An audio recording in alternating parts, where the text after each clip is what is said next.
ಎಲ್ಲರಿಗೂ ಕಥಾಕನಜ ಯೂಟ್ಯೂಬ್ ಚಾನೆಲ್ಗೆ ಆತ್ಮೀಯವಾದ ಸ್ವಾಗತ. ನಾನಿವತ್ತು ನನ್ನ ನೀನು ಗೆಲ್ಲಲಾರೆ ಕಥೆಯ 25ನೇ ಎಪಿಸೋಡ್ನ ಜೊತೆ ನಿಮ್ಮ ಮುಂದೆ ಬಂದಿದ್ದೇನೆ. ಈ ಕಥೆ ನಿಮಗೆ ಇಷ್ಟವಾಗಿದ್ದಲ್ಲಿ ಅಥವಾ ನೀವಿನ್ನು ಹೊಸದಾಗಿ ನಮ್ಮ ಚಾನಲನ್ನು ನೋಡ್ತಾ ಇದ್ದಲ್ಲಿ ತಪ್ಪದೆ ನಮ್ಮ ಚಾನಲನ್ನು ಸಬ್ಸ್ಕ್ರೈಬ್ ಮಾಡಿ, ಹಾಗೆ ಕಥೆಯ ಬಗ್ಗೆ ನಿಮ್ಮ ಅನಿಸಿಕೆಗಳನ್ನು ಕಮೆಂಟ್ ಸೆಕ್ಷನ್ನಲ್ಲಿ ತಿಳಿಸಿ. ನೋಡು, ನಾವು ಗಾಡಿ ಓಡಿಸ್ಬೇಕಾದ್ರೆ ಯಾವಾಗಲೂ ಲೆಫ್ಟ್ ಸೈಡಿಂದನೇ ಹೋಗಬೇಕು, ಇದು ರೂಲ್ಸ್. ಅಕಸ್ಮಾತಾಗಿ ನಾವು ಹೋಗೋ ರೋಡಲ್ಲಿ ಟರ್ನಿಂಗ್ ಪಾಯಿಂಟ್ ಇದ್ದರೆ ಇಲ್ಲಿ 2 ಇಂಡಿಕೇಟರ್ಸ್ ಇರುತ್ತೆ. ಒಂದು ರೈಟ್ ಸೈಡ್ ಇಂಡಿಕೇಟರ್, ಇನ್ನೊಂದು ಲೆಫ್ಟ್ ಸೈಡ್ ಇಂಡಿಕೇಟರ್.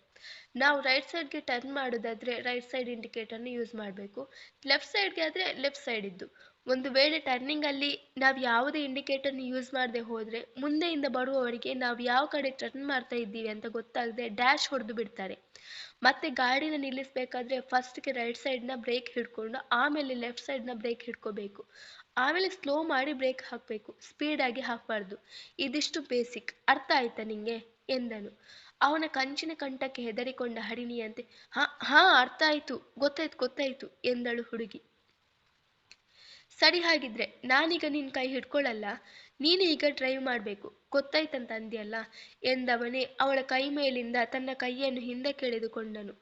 ಇದೊಳ್ಳೆ ಫಜೀತಿ ಆಯ್ತಲ್ಲಪ್ಪ, ಇವನು ಅದಿಷ್ಟೊತ್ತು ಏನು ಹೇಳ್ದ ಅಂತಾನೆ ನಂಗೆ ಗೊತ್ತಾಗ್ಲಿಲ್ಲ.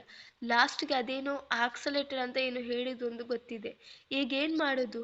ಇರ್ಲಾರದೆ ಇರುವೆ ಬಿಟ್ಕೊಡು ಅಂತ ಅಂತಾರಲ್ಲ, ಹಾಗಾಯ್ತು ನನ್ನ ಕತೆ ಎಂದು ತಲೆ ಕೆರೆದುಕೊಂಡವಳೆ ನಿಧಾನಕ್ಕೆ ಗಾಡಿ ಸ್ಟಾರ್ಟ್ ಮಾಡಿದಳು.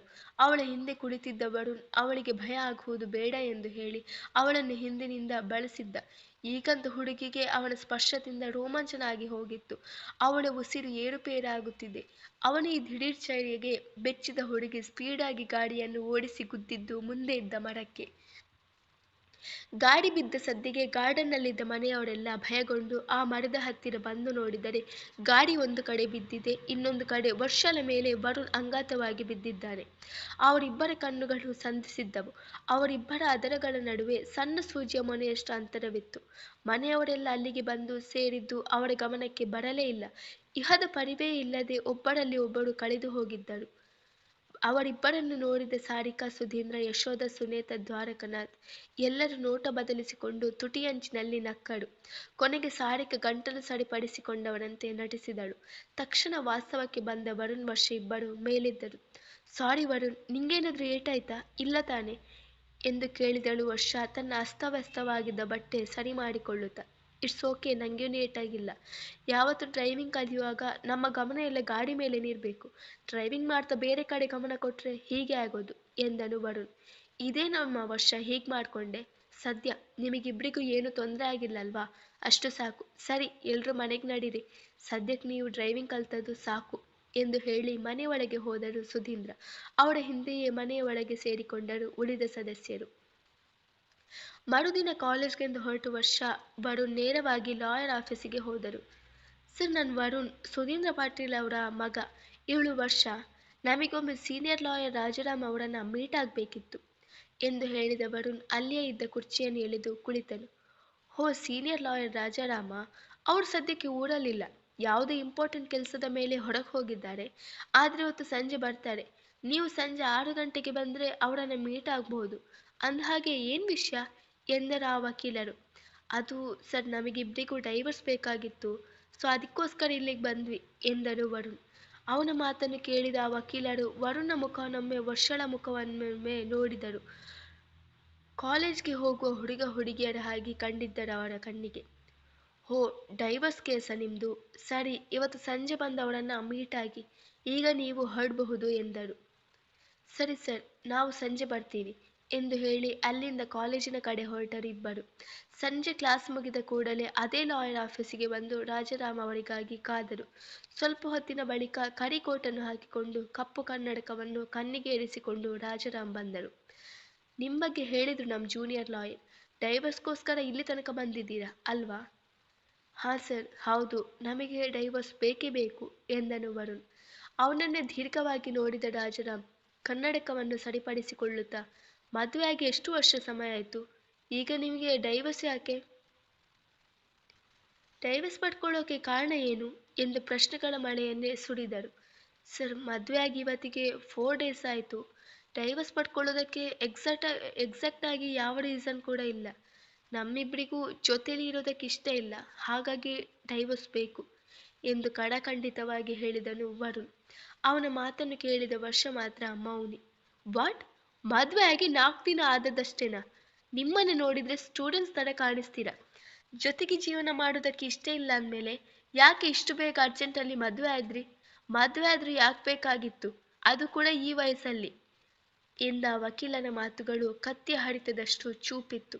ಹೌದು ಸರ್, ನೀವು ಹೇಳಿದ ಹಾಗೆ ನಾವಿಬ್ರು ಸ್ಟೂಡೆಂಟ್ಸ್, ಕ್ಲಾಸ್ಮೇಟ್ಸ್. ಇಷ್ಟಕ್ಕೂ ಈ ಮದುವೆ ನಾವು ಇಷ್ಟಪಟ್ಟು ಆಗಿದ್ದಲ್ಲ, ನಮ್ಮ ತಂದೆ ತಾಯಿಗೋಸ್ಕರ ಈ ಮದುವೆ ಆಗಿದ್ದು ಎಂದು ಹೇಳಿ ತಮ್ಮ ಮದುವೆಯಾದ ಬಗೆಯನ್ನು ವಿವರಿಸಿದರು ವರುಣ್. ಅವನ ಮಾತು ಕೇಳಿದ ರಾಜಾರಾಮ್ ಆಶ್ಚರ್ಯಚಕಿತರಾದರು. ಮೂಗಿನ ಮೇಲೆ ಬೆರಳಿಟ್ಟವರೇ, ವಾವ್, ವೆರಿ ಇಂಟ್ರೆಸ್ಟಿಂಗ್. ನಿಮ್ಮ ಮದುವೆ ಆದ ಕತೆ ತುಂಬ ಆಶ್ಚರ್ಯಕರವಾಗಿದೆ. ಎನಿವೆ, ನಿಮಗೆ ಈಗ ಡೈವರ್ಸ್ ಬೇಕೇ ಬೇಕು ಅಲ್ವಾ? ಆದರೆ ಒಂದು ಇಂಪಾರ್ಟೆಂಟ್ ವಿಷಯ, ಅದೇನೆಂದರೆ ನೀವು ಹೇಳಿದ ಹಾಗೆ ನಿಮಗೆ ಡೈವರ್ಸ್ ಸಿಗುತ್ತೆ, ಆದರೆ ಅದು ಸಿಗೋದಕ್ಕೆ ಮಿನಿಮಮ್ 1 ವರ್ಷನಾದರೂ ಹಿಡಿಯುತ್ತೆ. ಯಾಕಂದರೆ ಡೈವರ್ಸ್ ಪಡ್ಕೊಳ್ಳೋದಕ್ಕಿಂತ ಮುಂಚೆ ತುಂಬ ಫಾರ್ಮಾಲಿಟೀಸ್ಗಳಿದೆ. ಅದೆಲ್ಲ ಫಾರ್ಮಾಲಿಟೀಸ್ನ ಮಾಡಿ ಮುಗಿಸ್ಬೇಕಾದ್ರೆ ಟೈಮ್ ಹಿಡಿಯುತ್ತೆ. ನೋಡೋಣ, ಅಲ್ಲಿವರೆಗೆ ನಿಮ್ಮಲ್ಲಿ ಏನಾದರೂ ಒಪಿನಿಯನ್ ಚೇಂಜ್ ಆಗಿ ಜೊತೆಗೆ ಜೀವನ ಮಾಡಬೇಕಂದ್ರೆ ಡೈವರ್ಸ್ ಪಡ್ಕೊಳ್ಳೋದು ಬೇಡ. ಒಂದು ವೇಳೆ ಆ ಥರ ಏನೂ ಆಗದೇ ಇದ್ದರೆ ನೀವಿಬ್ರು ಡಿಸೈಡ್ ಮಾಡಿದ ಹಾಗೆಯೇ ಡೈವರ್ಸ್ ಪಡ್ಕೊಳ್ಳಿ. ಸದ್ಯಕ್ಕೆ ಈ ಪೇಪರ್ ಮೇಲೆ ಸಿಗ್ನೇಚರ್ ಹಾಕಿ ಹೋಗಿ ಎಂದ ರಾಜಾರಾಮ್ ಅವರ ಮುಂದೆ ಪೇಪರನ್ನು ಹಿಡಿದರು. ವರುಣ್ ವರ್ಷ ಇಬ್ಬರ ಆ ಪೇಪರ್ ಮೇಲೆ ಸೈನ್ ಮಾಡಿದವರೇ, ಸರಿ ಸರ್, ನೀವಿನ್ನು ಯಾವಾಗ ಕರೀತೀರೋ ಆಗ ನಾವು ಬರ್ತೀವಿ ಎಂದು ಹೇಳಿ ಅಲ್ಲಿಂದ ಹೊರಟರು. ಅವರು ಅಲ್ಲಿ ಮಾತುಕತೆ ಮುಗಿಸಿ ಹೊರಡುವ ವೇಳೆಗೆ ಗಂಟೆ 7:15 ಆಗಿತ್ತು. ಇತ್ತ ಕಡೆ ಮಗ ಸೊಸೆ ಕಾಲೇಜ್ಗೆಂದು ಹೋದವರು ಇಷ್ಟು ಹೊತ್ತಾದರೂ ಮನೆಗೆ ಬಾರದಿದ್ದನ್ನು ಕಂಡು ಸುನೇತ್ರ ಗಾಬರಿಗೊಂಡಿದ್ದರು. ಏನೀ ಮಕ್ಕಳು, ಬೆಳಿಗ್ಗೆ ಕಾಲೇಜ್ಗೆಂತ ಹೋದವರು ಇಷ್ಟು ಹೊತ್ತಾದರೂ ಮನೆಗೆ ಬರಲಿಲ್ವೇ ಎಂದು ಹೇಳಿ ಚಿಂತೆಯಲ್ಲಿ ಮುಳುಗಿದರು. ಅಬ್ಬ, ಅಂತೂ ಇಂತೂ ಲಾಯರ್ನ ಮೀಟ್ ಮಾಡಿದ್ದಾಯಿತು, ಇನ್ನು ಡೈವರ್ಸ್ ಸಿಗೋದೊಂದು ಬಾಕಿ. ಆದರೆ ಒಂದು ಸಮಸ್ಯೆ ಏನೆಂದರೆ ಡೈವರ್ಸ್ ಸಿಗುವಾಗ ಲೇಟ್ ಆಗುತ್ತೆ ಅಂತ. ವರ್ಷ, ನಿಂಗೇನು ಪ್ರಾಬ್ಲಮ್ ಇಲ್ಲ ಅಲ್ವಾ? ಅದೇನೆಂದರೆ ಡೈವರ್ಸ್ ಸಿಗೋದಕ್ಕೆ ಮಿನಿಮಮ್ ಅಂದರೂ 1 ವರ್ಷ ಹಿಡಿಯುತ್ತೆ ಅಂತ ಲಾಯರ್ ಹೇಳಿದರು. ಸೊ ನಿಂಗೆ ಪ್ರಾಬ್ಲಮ್ ಎಂದು ಗಂಭೀರವಾಗಿ ಕೇಳಿದನು ವರುಣ್. ಹಾಗೇನಿಲ್ಲ ವರುಣ್, ಡೈವರ್ಸ್ಗೆ ಅದರದೇ ಆದಂತಹ ಕೆಲವೊಂದು ಫಾರ್ಮಾಲಿಟೀಸ್ ಎಲ್ಲ ಇದೆಯಲ್ಲ, ಅದೆಲ್ಲ ಆಗಿ ಡೈವರ್ಸ್ ಸಿಗಬೇಕಾದ್ರೆ ಮಿನಿಮಮ್ ಅಂದರೂ 1 ವರ್ಷ ಬೇಕಾಗುತ್ತೆ ಅಂತ ನನಗೆ ಮುಂಚೆನೇ ಗೊತ್ತಿತ್ತು. ಪ್ರಾಬ್ಲಮ್ ಏನಿಲ್ಲ ನನಗೆ, 1 ವರ್ಷ ತಾನೇ, ಐ ಕ್ಯಾನ್ ಮ್ಯಾನೇಜ್ ಎಂದಳು ವರ್ಷ. ಹೇಗಿದ್ರೂ ನಾವಿಬ್ರು ದೂರ ಆಗಲೇಬೇಕು, ಅದೇ ಒಳ್ಳೇದು ಕೂಡ. ಯಾಕಂದರೆ ನನ್ನ ಜೀವನದ ಗುರಿನೇ ಬೇರೆ ವರುಣ್. ನನಗೆ ಈ ಮದುವೆ ಸಂಸಾರಕ್ಕಿಂತ ನನ್ನ ಜೀವನದ ಉದ್ದೇಶನೇ ಮುಖ್ಯ. ನಾನು ಆ ಗುರಿನೇ ತಲುಪಲೇಬೇಕು ಎಂದು ಮನಸ್ಸಿನಲ್ಲಿಯೇ ಹೇಳಿಕೊಂಡಳು. ಓ ಹೌದಾ, ಸರಿ, ಹಾಗಿದ್ರೆ ನಿಂಗೇನು ಪ್ರಾಬ್ಲಮ್ ಇಲ್ಲ ಅಂದರೆ ನನಗೆ ಕೂಡ ಏನೂ ಪ್ರಾಬ್ಲಮ್ ಇಲ್ಲ. ಅದು ಹೌದು, ಮುಂದೆ ಡೈವರ್ಸ್ ಸಿಕ್ಕಿದ ಮೇಲೆ ಏನು ಮಾಡಬೇಕಂತಿದ್ದೀಯಾ ಎಂದು ಕಾರ್ ಡ್ರೈವ್ ಮಾಡುತ್ತಲೇ ಕೇಳಿದನು ವರುಣ್. ಮುಂದೆ ಏನು ಮಾಡಬೇಕಂತ ಇನ್ನೂ ಡಿಸೈಡ್ ಮಾಡಿಲ್ಲ, ಸದ್ಯಕ್ಕೇನು ಪ್ಲ್ಯಾನ್ ಇಲ್ಲ. ಆದರೆ ನನಗೆ ಒಂದೇ ಒಂದು ಆಸೆ, ಅದೇನೆಂದರೆ ನನ್ನ ಮುಂದಿನ ಎಜುಕೇಷನ್ನ ಲಂಡನ್ನಲ್ಲೇ ಮಾಡಬೇಕಂತ. ಯಾಕಂದರೆ ನನ್ನ ಗುರಿನೇ ಬೇರೆ ಎಂದಳು ವರ್ಷ. ಹೇ ವರುಣ್, ಆಗಲೇ ಟೈಮ್ 7:15 ಆಗಿದೆ. ಮನೇಲಿ ಈಗ ಎಲ್ಲರೂ ಗಾಬರಿ ಆಗಿರ್ತಾರೆ. ನಾವಿನ್ನೂ ಕೂಡ ಮನೆಗೆ ಹೋಗಿಲ್ಲ ಅಂತ ಯಾವುದಕ್ಕೊಂದ್ಸಲ ಮನೆಗೆ ಫೋನ್ ಮಾಡಿ ವಿಷಯ ತಿಳಿಸು ಎಂದಳು. ಓ ಹೌದಲ್ವಾ, ನನಗೆ ಅದು ನೆನಪಿಗೇನೆ ಬರಲಿಲ್ಲ. ನಾನು ಈ ಗಡಿಬಿಡಿಯಲ್ಲಿ ಮರ್ತೇ ಹೋಗಿದ್ದೆ. ಈಗ ಮನೆಯಲ್ಲಿ ಅದೆಷ್ಟು ಟೆನ್ಷನ್ ಮಾಡ್ಕೊಂಡಿರ್ತಾರೋ. ಯಾವುದಕ್ಕೊಂದ್ಸಲ ಮಮ್ಮಿಗೆ ಫೋನ್ ಮಾಡಿ ಹೇಳ್ತೀನಿ ಎಂದವನೇ ಕಾರನ್ನು ಸೈಡ್ಗೆ ಹಾಕಿ ಸುನೇತ್ರರಿಗೆ ಕಾಲ್ ಮಾಡಿದನು. ಹಲೋ ಮಗನೇ, ಎಲ್ಲ ಇದ್ದೀಯಾ? ಯಾಕೆ ಇಷ್ಟು ಹೊತ್ತಾದರೂ ಮನೆಗೆ ಬಂದಿಲ್ಲ ನೀವಿಬ್ರು? ನಂಗಂತೂ ಗಾಬರಿ ಆಗಿತ್ತು.